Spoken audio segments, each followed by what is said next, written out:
अतिशय भयानक अशी घटना घडली। एका हेवी व्हेकलच्या खाली जवळजवळ 3 ते 4 जण चिरडली।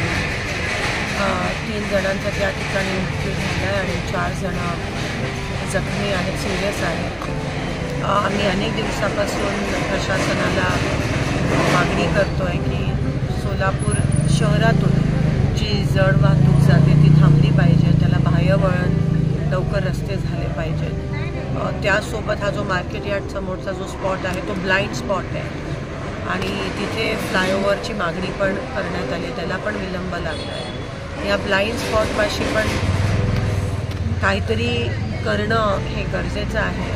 एकंदरीत प्रशासन याकडे दुर्लक्षित करत आहे। आता कुठेतरी वेळ नाही आहे। मी जे त्या ठिकाणी ज्यांचा मृत्यू झाला मी त्यांना श्रद्धांजली अर्पित करते। त्यांच्या कुटुंबियांना त्यांच्यासोबत आम्ही आहोत, पण हे अजून किती दिवस चालणार आहे? कारण का दर आठवड्याला आपल्या सोलापुरात एक ना एक परवाच आमच्या नगरसेविका त्यांची दात चिरडली गेली।